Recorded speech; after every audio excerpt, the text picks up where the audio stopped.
Isang magandang gabi sa ating lahat, mga minamahal, mga kapatid, mga kaibigan. Kumusta po kayo? Mabuti. Mabuti po naman.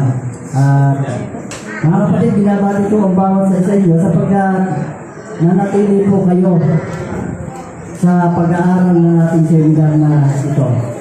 Mga kapatid, ito po yung huling gabi na pag-aaral natin ng mga salita ng ating Panginoon. So, ang mahalagang pag-aaral ngayong gabi ay may paksang ang paanyaya sa isang pag-ibig.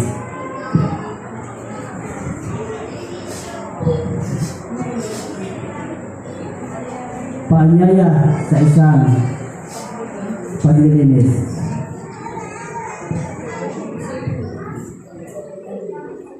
Bago lahat, nais ko muna umpisan ko sa isang naging kwento.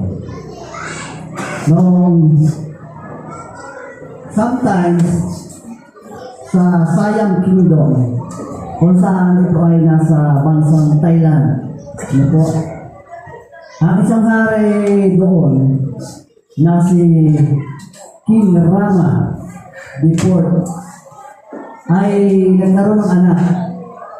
Kanyang inibitahan ng mga hari, mga reyna, mga pangulo sa iba't ibang bansa para sa binyag ng kanyang anak. Kaya niya pagawa ng isang special na bathtub. Alam mo yung bathtub, ano po? Nilalagyan ng tubig para paliguan ang bata. Siya ay naglagay doon ng mga mahalagang bato, ng mga ginto. Nilagay niya ito ng mga palangki. Nilagay niya ito ng bubong. At ito ay nagkakahalaga, alam mo ba na, noong panahon ngayon, napakahalaga pa ng $500,000. Kung convert po natin ito sa ating piso, milyong piso ang kanyang ginastos para lamang sa isang seremonya na pagbibinyag ng kanyang anak. Isang napakalaking halaga na pagkatapos ng isang beses na paglubog ng kanyang anak, ay iniwan ang nakatiwangwang sa isang tabi at hindi na ginamit kailan pa man. Isang napakamahal na pag ako maliligo doon, siguro hindi lang maghapon ako maliligo. Siguro isang linggo ako magbawda. Sabi po dito, meron pang isang pinakamahal na paligo. Ito yung paligo na iniaalok ng ating Panginoong Jesus. Ang paligong ito ay napakamahal dahil ang ginawa niya rito ay ang ibinayad dito ay ang kanyang sariling buhay mismo. Ang paligong ito, ang paglilinis na ito ay iaalok sa bawat isa sa atin. Mura lang para sa inyo. Libre iaalok para sa atin. Pero sa Diyos, napakamahal. Buhay ang kapalit ng isang paglilinis na ito. Ang sabi ito, every person is accountable for their own life. Bawat isa sa atin ay accountable sa sarili nating buhay. Kaya napakaganda ng pagkakakantahan na ano. Hindi natin hawak ang buhay. Hindi natin hawak ang buhay. Hindi natin alam kung ano yung darating sa kinabukasan. Kaya sabi ko sa kanta, kaya ihandog mo na ngayon sa Kanya ang buhay mo. Ang sabi po sa Revelation 21:5, I will make all things new. Tingnan ninyo, ako'y gumagawa ng isang bagong langit at ng isang bagong lupa. At lahat ng naroon ay bago, sabi ng ating Panginoon Jesus. Sa bagong langit at bagong lupa, iniaalok sa atin ang isang bagong pagkapanganak. isang bagong puso, isang bagong espiritu na iniaalok sa atin, isang bagong pag-iisip na iniaalok sa atin sa pamamagitan ng isang pagbabago sa pamamagitan ng isang seremonya. Meron isang kwento sa Biblia. Hindi po pala ito sa kwento. Ito po isang tunay na nangyari sa Biblia. Meron isang karakter sa Biblia na nagngangalan Naaman. Hindi ba ito si Naaman? Ano po? Buksan po natin kung sino si Naaman sa 2 Kings 5:1.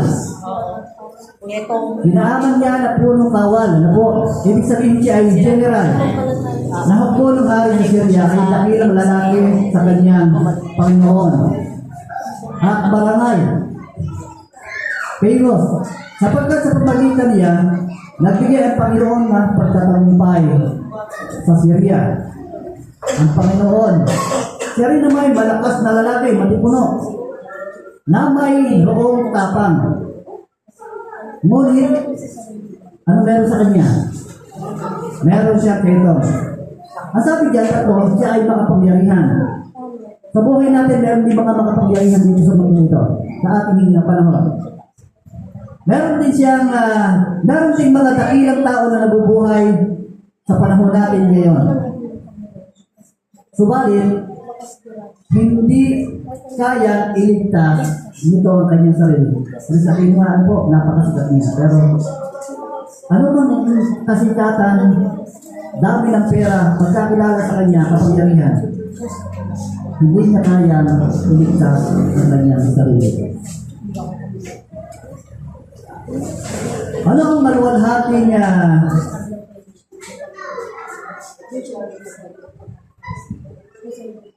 Ano yung maluwalhating seremonya ng Biblia ang kumakatawan sa paghuhugas mula sa kasalanan? Ang sabi po dito, sa Acts 22:16, ang sabi diyan, at ngayon, bakit ka tumitigil? Bakit ka tumitigil? Magtindig ka? Ikaw ay magbautismo at hugasan mo ang iyong mga kasalanan na tumatawag sa kanyang pangalan. Tumatawag mismo sa kanyang. Ang bautismo ay sa paghuhugas at paglilinis pala ng ating kasalanan. Ito yung sinusimbuluhan na kailangan natin maging malinis sa ating mga buhay. Ang bautismo ay isang ritual lamang, hindi isang ritual lamang, kundi ito isang tunay na pagbabago ng spiritual. Pagbabago ng spiritual natin. Kung dati ay meron tayong mali spiritual, ngayon ay magiging bagong nilalang na tayo. Kung tayo ay parang isa tayong bagong panganak. Ano po? Ipinanganak sa tubig at ipinanganak sa spirito.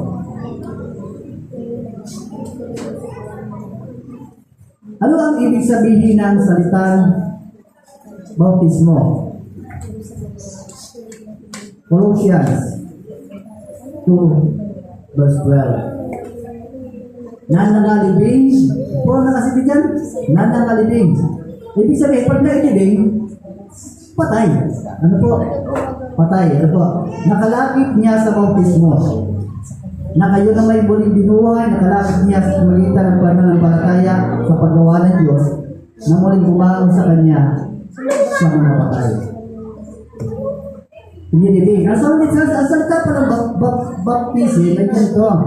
Ito po ay Greek word na ang sabihin ay isawsaw, ilubog sa tubig, tulad ng ating nasa ganyan ay ibaon sa ilalim ng tubig, tulad po nito.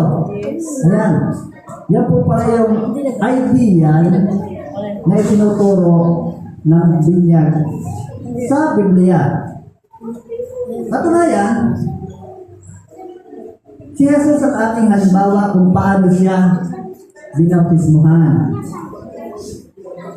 Mark 1:9-10. Nanggaling si Jesus sa Nazaret ng Galilea.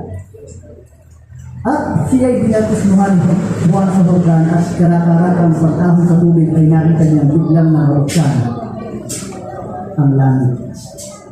Biglang nakabuksan ang langit. Si Jesus mismo ay binautismuhan sa pamagitan ng paglulubog sa tubig. Tulad nung nakita natin kanina.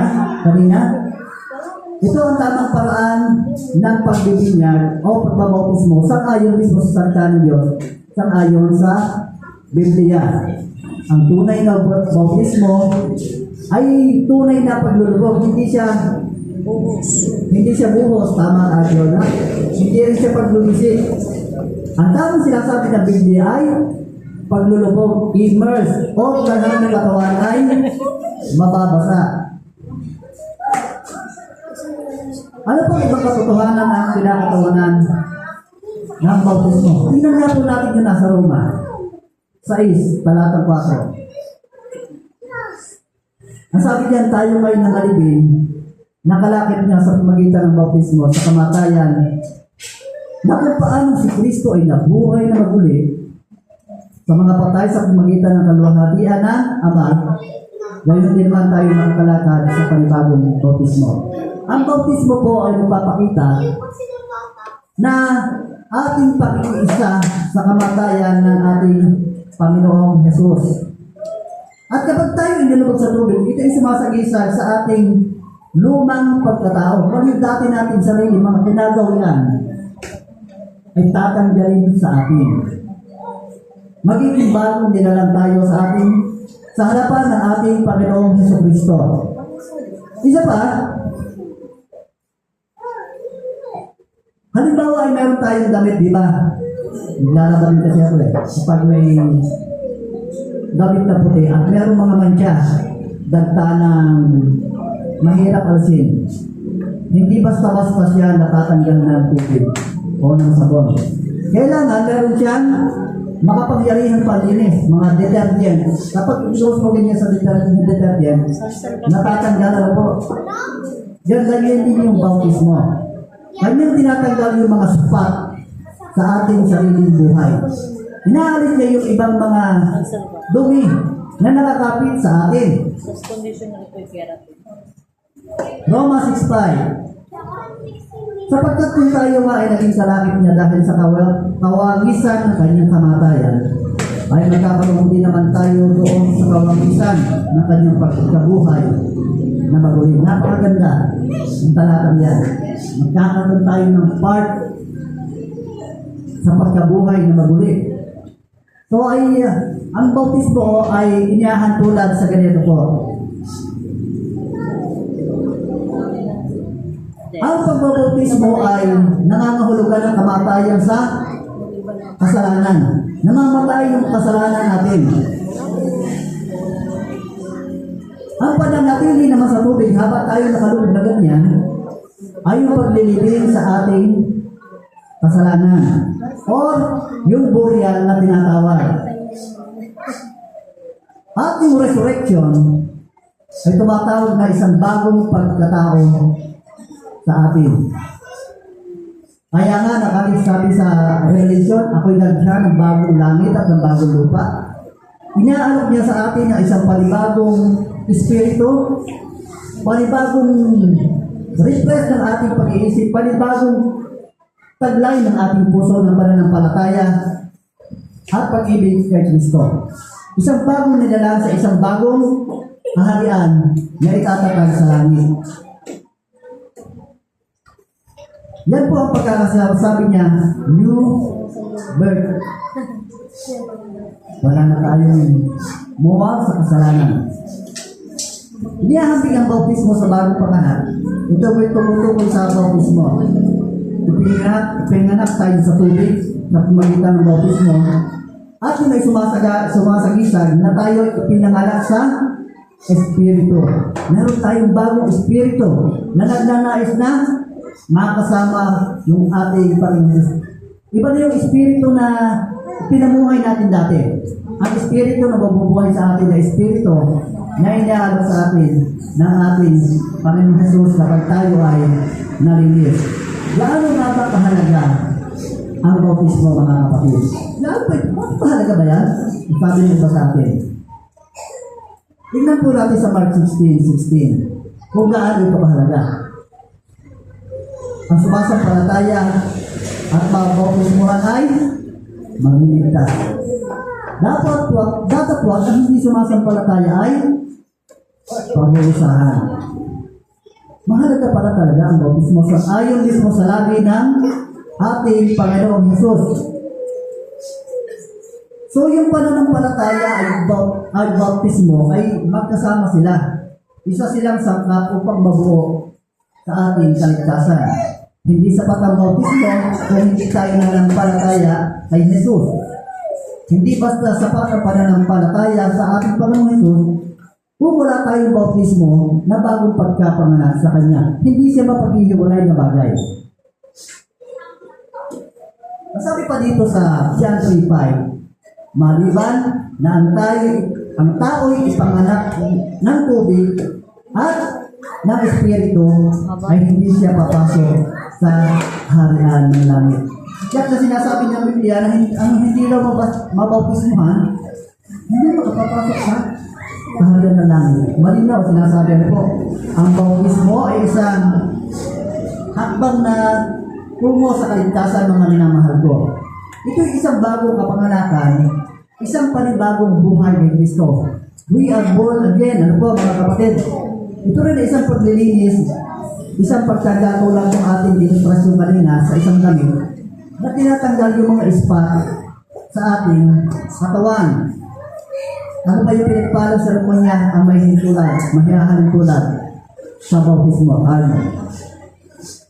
Galatians 3:27, sapagkat ang lahat nasa inyo'y binaptismuhan kay Kristo ay ibinihis sino? Si Kristo. Ibig sabihin kapag ibinihis natin si Kristo, yung kanyang karakter, ano ba yung kanyang karakter? Ano ba yung ibibihis sa ating karakter ng ating Panginoong Hesus? Siya ay maamo, siya ay mapagmahal, punong-puno siya ng pag-ibig, ng pagmamahal. Yung ay may bagong maisusuot sa atin kapag tayo ay binautismuhan. Tatakpan na rin yung ating lumang sarili na makasalanan. Susuotan niya tayo ng isang ugali ng pagsunod at pamumuhay na tayo yung kanyang mga tagasunod. Ano nga bang utos kaya ang ibinigay ni Jesus sa kanyang bayan? Nung bago siya umakyat sa langit, di ba namatay siya? Bago siya umakyat sa langit, meron pa siyang iniutos na isa. Ganito po sa Matthew 28:19. Dahil dito, magsiyaon nga kayo. Sabi ng Panginoong Hesus sa kanyang mga alagad, magsiyaon kayo. Gawin ninyong alagad ang lahat ng mga bansa. Sila inyong bautismuhan sa pangalan ng Ama, ng Anak, at ng Espiritu Santo. Yan ang kanyang bilin. Bago siya umakyat sa langit sa bagong kapanahunan.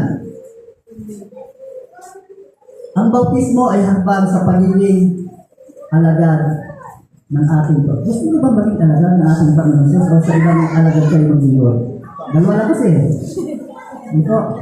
So yung alagad ng ating Panginoon Diyos, ang alagad, hindi ko na alam kung kanino alagad pa yung iba. Ano po?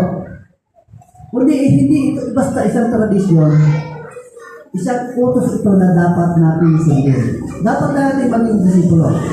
Ngunit bago ang bautismo, ano po ang kailangan? Step to baptism. Una, sa mga gawa 8:37, nakatala po doon na kailangan natin maunawaan ang turo ng ating Panginoong Hesus bago tayo bubungo sa bautismo. Ikalawa,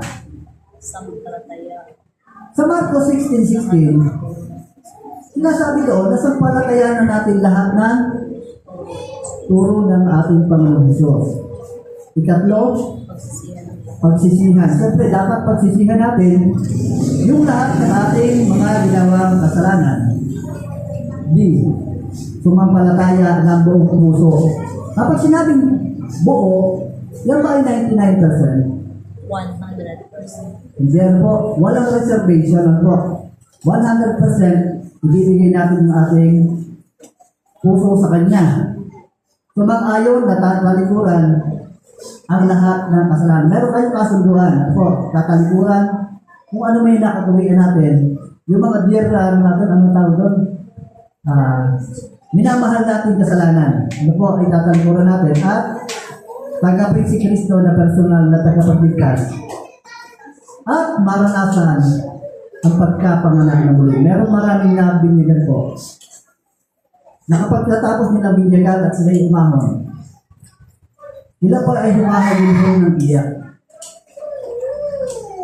Sila po ay tumutulo ang luha kasabay ng tubig na tumutulo sa kanilang mga buhok. Sabi nila, kaiba yung pakiramdam. Para silang lumulutang sa ulap. Para bang ibang-iba yung pakiramdam. Tulad din ng aking pakiramdam noon. Nung ako'y inubog ng aking pastor, ng aming pastor, nung umahon ako, talaga po yung pakiramdam ko parang hindi nilabutan ako na parang isang bagong nilalang ako sa ating Panginoon. Parang isang bagong panganak. Sumambang tayo ng buong puso, sumang-ayon kalimutan lahat, tanggapin si Kristo ng personal na pagligtas at maranasan ang pagkapanganak na muli. So, nung bautismuhan po ang ating Panginoong Jesus, ano kaya ang sinabi ng kanyang ama? Siyempre, sabi ng tatay ko sa akin, congratulations. Sinumayag ako ng aking tatay. Sabi niya, welcome. Ako yung natutuwa na nakapagiging ka. Tinanggap mo ang Panginoong Jesus. Ano kaya sinabi naman ng amang nasa langit sa ating Panginoong Jesus?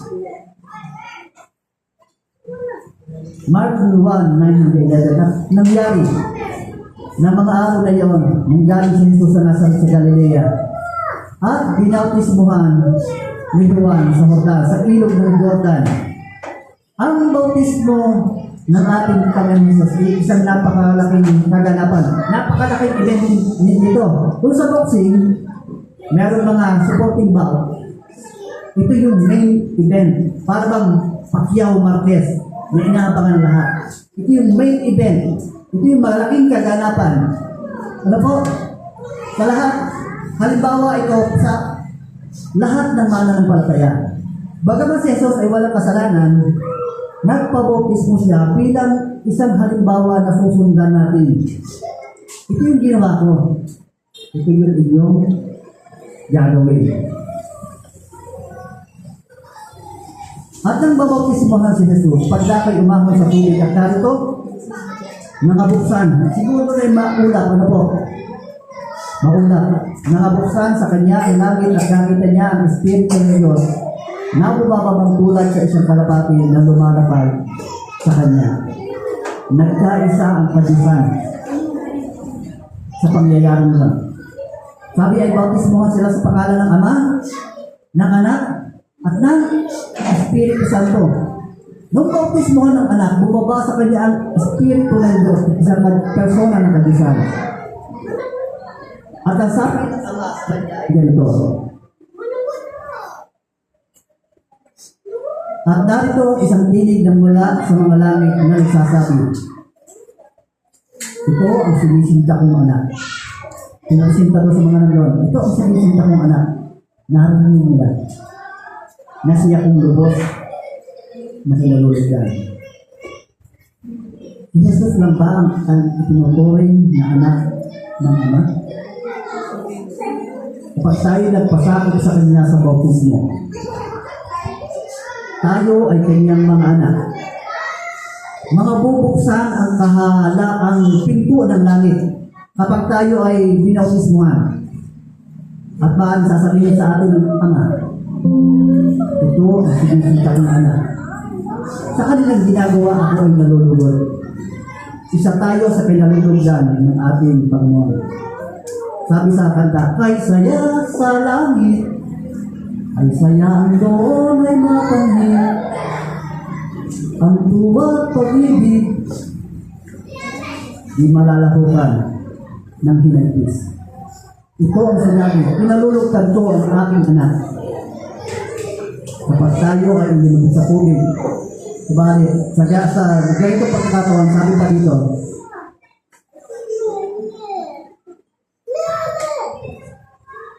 Isipin mo isang batang matapos sa kolehiyo sa araw na kanyang pagtatapos. At yung kanyang ama ay graduation sa stage, may gumag-graduate. Ngayon yung ama ay nasa likod ng crowd. At habang sumasampa, yung kanyang anak sa malayong lugar, pumalakpak siya sa ligaw. Ang sabi ay, pinagmamalaki kita, anak ko. Natapos mo ang iyong gawain. Pinagmamalaki. Kapag tayo ay binaupusuhan, walang sino magmamalaki ng higit sa atin, magmamahal sa atin, kundi ang Ama na nasa langit. Ang Espiritu ay bababa sa atin upang patanggapin tayo ng panibagong puso, panibagong Espiritu, panibagong pag-iisip, isang bagong nilalang na aangkop sa bagong langit at sa bagong lupa. Narito ang iluwala ng bagong langit at ang bagong lupa at ilalagay doon ay mga bagong nilalang na walang dalang kasalanan, iniwalang inilibing sa pagitan ng bautismo. Sapagkat sinasabi niya sa panahong ukol, kita'y pinakinggan at sa araw ng pagliligtas, kita'y sinagluluhan. Narito ngayon ang panahong ng ukol narito. Ngayon, ang araw ng kaligtasan. Sabi sa kanta kanina, hindi natin hawak ang bukas. Ano pa ang iyong hinihintay, kaibigan? Ngayon ang oras ng kaligtasan mo. Napakagandang kanta kanina. Di ba, Brother JJ? Isipin mo na lang ito. Na ang isang bahay ay nasusunog. Habang ito ay nasusunog, maliit pa naman yung sunog. Inisip niya na okay pa. Marapit siya siguro gagawin sa bahay, marapit siyang bubuhatin. Marapit siyang gustong gawin. Isa sa'yo. Marapit siyang gustong ilabas. Kaya nga di ba? Ang ginawa niya, inipon muna niya lahat upang sa gayon ay kanyang mailabas. At sa kanyang pagtingin sa loob ng bahay na yun habang nasusunog, iniipon niya yung kanyang mga kayamanan sa loob sapagkat ang hinayan siya. Sa pangyayari na biglang sumabog ang LPG at nakulong na siya at hindi na siya nakalabas. Meron pang pagkakataon. Hawak pa sana niya ang bukas. Hawak pa sana niya ang kanyang buhay kung hindi lang siya nag-atubili. Nakikita niya na mayroon parang kaligtasan, subalit kanyang pinigil ang kanyang sarili. Nagalinlangan siya, hindi sa malamang bagay sa ating mundo ngayon. Ano ba ang nangahawak sa atin para pigilan ang ating kaligtasan? Mananatili kaya tayo sa isang bahay na natutubo? Ngayon, ang araw ng kaligtasan. Kaibigan, matapos na marinig ninyo ang mga katotohanan mula unang gabi hanggang sa ngayon, ang mga unang gabi? Biblia, manual ng ating buhay. Sumunod ay